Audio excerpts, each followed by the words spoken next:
Hand rotation എങ്ങനെ നമുക്ക് നല്ല രസമായിട്ട് ചെയ്യാം എന്നുള്ളതാണ് ഇന്ന് പറയാനായിട്ട് വന്നിരിക്കുന്നത്. നമ്മൾ കൈ വലിച്ചതിന് ശേഷം ബെൻഡ് ചെയ്യണം, കൈ കൊണ്ടുവന്ന് വെക്കുന്നു.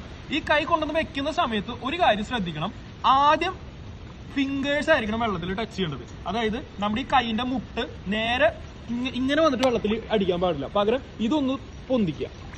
ആദ്യം മുട്ടേണ്ടത് ഫിംഗേഴ്സ് ആയിരിക്കണം, എന്നിട്ട് സ്ട്രെയിറ്റ് ആക്കുന്നു, നേരെ കാലിന്റെ അവിടേക്ക് വരുന്നു. ഒന്നുകൂടി പറയുന്നു, ആദ്യം മുട്ടേണ്ടത് കൈന്റെ വിരലുകളാണ്. ഈ കൈന്റെ മുട്ടിന്റെ പൊസിഷൻ ഇതുപോലെ ആയിരിക്കണം. ഇങ്ങനെ ചെയ്ത് കഴിഞ്ഞാൽ നമുക്ക് കുറച്ചുകൂടി അട്രാക്റ്റീവ് ആയിട്ട് സ്വിം ചെയ്യാനായിട്ട് സാധിക്കും. ഇപ്പോൾ കണ്ടുവരുന്ന ഏറ്റവും തെറ്റ് എന്ന് പറഞ്ഞു കഴിഞ്ഞാൽ ആദ്യം കൊണ്ടുവന്ന് മുട്ട് വെക്കും. മുട്ട് വെച്ച് കഴിയുമ്പോൾ ഓൾറെഡി ഇവിടെ ഒരു അടി വരും. അങ്ങനെ ചെയ്ത് കഴിയുമ്പോൾ നമ്മുടെ സ്വിമ്മിങ് കാണാനായിട്ട് വലിയ ഭംഗിയൊന്നും ഉണ്ടാവില്ല. അപ്പൊ നിങ്ങൾ ഇതൊന്ന് പ്രാക്ടീസ് ചെയ്യുക.